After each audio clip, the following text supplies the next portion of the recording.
Pada zaman dahulu di sebuah desa, hiduplah seorang wanita kaya raya bernama Nyai Bagendit.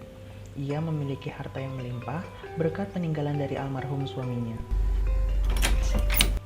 Kekayaan yang ia miliki seringkali menjadi kekhawatiran baginya.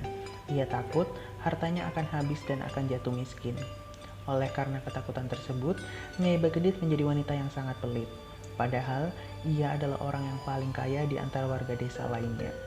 Selain pelit, Bagendit juga merupakan sosok yang tidak ramah kepada orang lain.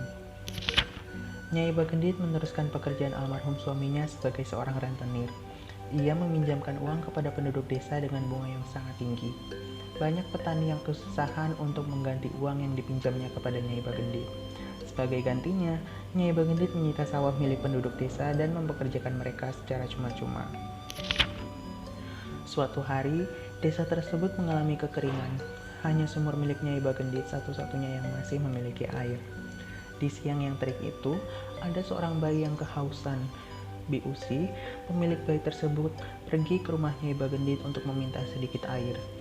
Sesampainya di rumah Nyai Bagendit, Biusi malah disiram air oleh Nyai Bagendit. Kemudian, Biusi diusir oleh centeng yang bekerja pada Nyai Bagendit. Dalam perjalanan pulang, Biusi bertemu dengan seorang nenek tua. Nenek itu menanyakan di mana rumah Nyai Bagendit. Setelah memberitahu rumah Nyai Bagendit, Biusi bertanya kepada nenek tersebut, "Untuk apa datang ke rumah Nyai Bagendit?" Nenek itu menjawab, "Hanya ingin berkunjung saja." Setelah berbincang dengan nenek tersebut, Biusi diberi pesan oleh sang nenek untuk memberitahukan kepada seluruh penduduk desa untuk meninggalkan desa karena akan ada banjir yang sangat besar. Biusi bingung dengan ucapan nenek tersebut. Akan tetapi, Biusi tetap menjalankan amanah dari nenek untuk pergi dari desa.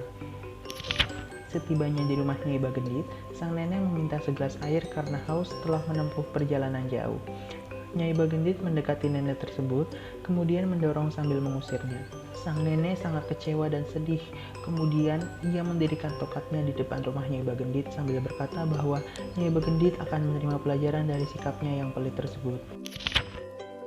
Tongkat sang nenek kemudian dicabut, dan dari lubang tanah tersebut muncullah air yang lama-lama mengakibatkan banjir. Sang nenek menghilang entah kemana. Setelah air meluap sudah hampir besar, Nyai Bagendit baru menyadari dan ia malah menyelamatkan kekayaannya. Sambil membawa sekotak uang dan emas, Bagendit mencoba meminta tolong, namun tidak ada orang yang mendengarnya karena desa telah sepi penghuni. Nyai Bagendit pun tenggelam bersama kekayaannya, dan air semakin meluap dan membentuk seperti danau. Kemudian, danau tersebut diberi nama Danau Bagendit atau Situ Bagendit.